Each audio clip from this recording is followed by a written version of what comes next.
Congressman Akop. May I ask Director Wilkins, how many events or raids did you conduct during that operation there? First, Kasi tinatanong ko po yun dahil ginawa niyo pong dahilan yung number one, you were concentrating on other laboratories. Second, 28 lang po yung tao ninyo. Now, may ilan po bang operations na nangyari nung first week of January 2005, including 31 December of 2004? first is December 31, clandestine laboratory operation. That's in Dumoy. Joint, Mr. Chair. And that's in Dumoy. Dumoy, Mr. Chair. Yes. So, next is in Arlene apartment on the following, immediately after Dumoy, Arlene apartment, dahil doon namin nakuha si Jed Pilapil, tsaka si Jed Pilapil, yung asawa ni Alan C. Yes. And then, supposedly, didiretsuhin sana namin, but we secured a search warrant on para makapag-implement ng operation on the 4th of January. Ito po yung sa Agdao. Ito yung warehouse ng Agdao, Mr. Chair.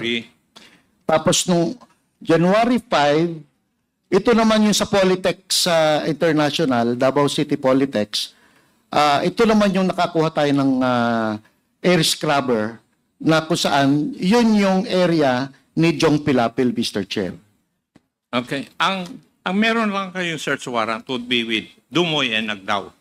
Would that be correct?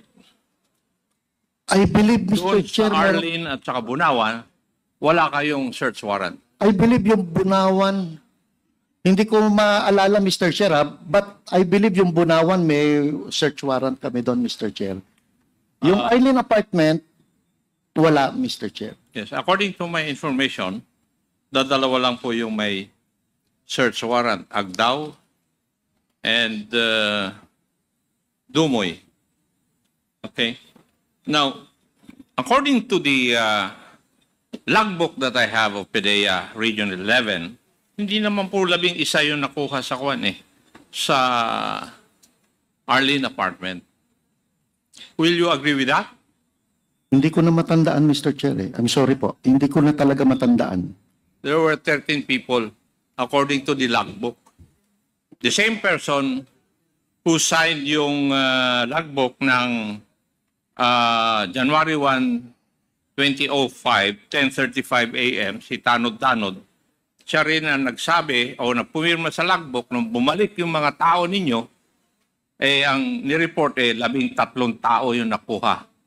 Possible, Mr. Chair. Ang pumirma ay si Juanito Tanod. Di po ba? Yun ang nakalagay, Mr. Chair. Yes. Sino po yung matanda na sinabi ninyo na nakuha doon? Yung Carlos, ang nakaano ko doon is Carlos C., Mr. Chair. Carlos C., pursuant to this record, is only 28 years old. Nandito naman tama yung sinabi ni Chairman kanina na merong 14 anyos, may 15 anyos. Tama. It tallies with the logbook that I have. Hindi ko na matandaan, Mr. Chair. I'm sorry, Mr. Chair. Talagang, ang nangyari kasi Mr. Chair, I submitted all the after operations report sa PDEA. Lahat yan, Mr. Chair. Progress reports. So I have about 5 progress reports. I have after operation report sa PDEA sinubmit. And then, I have my own files. But nakurap nga lahat, sir. Kaya ang hirap mag-recall nung event because talagang 20 years ago, that was 20 years ago. I don't know the names, Mr. Chair. Meron nga ako ng record 20 years ago. Yes, sir. That was in what would be the PDEA. basis of the questions that I would be asking of you if I do not have the records? Ibig mo sabihin, iniimbento ko lang itong sabi ko? No, Mr. Chair. No, hindi po. But as far as I'm concerned, nakalimutan ko na talaga, Mr. Chair. I'm sorry po. Mas maigi siguro yung rason na ganun. Ang sabihin, kasi ang pagtatanong ko naman po sa inyo ay base sa record na nasa akin. Yes po. and I think these are true records. Yes, Mr. Chair. When PDEA would submit the official copy of PDEA 11 logbook in the year 2004, makikita natin na tama itong nasa akin. Yes, Mr. Chair. Yes.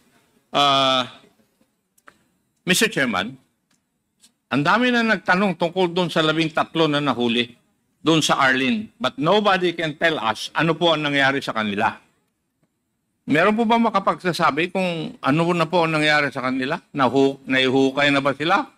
Pinalaya o ano? Who can answer that? Mr. Chair?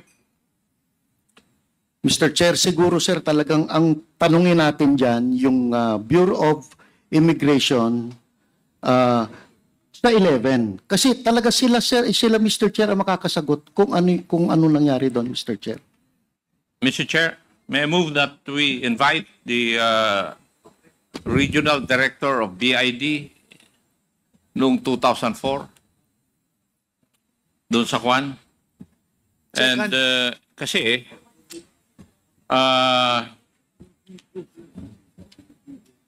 Winnie Kidato, sinasabi mo na hindi mo alam kasi may local BID. Tama? Yes, Your Honor. Pero bakit yung pulis na local o yung duty officer ng PDEA, kung PDEA man ito, si SPO1 Tanod-Tanod, ay hindi niya alam inilagay dito yung pangalan ng local BID. Yung pangalan mo mismo inilagay with BID personnel led by Police Superintendent Winnie Kidato. Kararating mo lang, alam niya. Inilagay niya dito sa logbook. Samantalang hindi niya sinabi yung local na head ng BID. Hindi ko rin po alam ang kanyang iniisip bakit po nalagay. Ang aking pumpakay doon po ay mag-represent lang po sa Bureau of Immigration Commissioner tungkol po doon sa presentation ng nangyaring event. After that, umalis na po ako nung bandang hapon pagkatapos po ng meeting. Thank you, Mr. Clarification lang po yung akin. Thank you, Congressman Akop. Chair. Clarification din. I think during the last hearing kay DG Wilkins, one of the members of the raiding team by the name of SPO for Carillo, nabanggit mo, di ba, na siya ang in charge doon sa, sinasabi mo nag-turnover sa BID. Mr. Chair, kasi siya yung pinaka-senior ko, Mr. Chair, na police.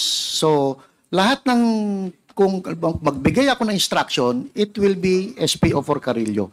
And sa sobrang tagal, hindi ko na nga alam kung anong binigay kong instruction sa kanya. But usually, talagang I give instruction para dire-diretso, sunod-sunod yung mga dapat gawin. Pero sa palagay mo, DG, kapag siya ang tinanong natin, he would remember na siya nag-turnover sa BID. Baka, Mr. Chair.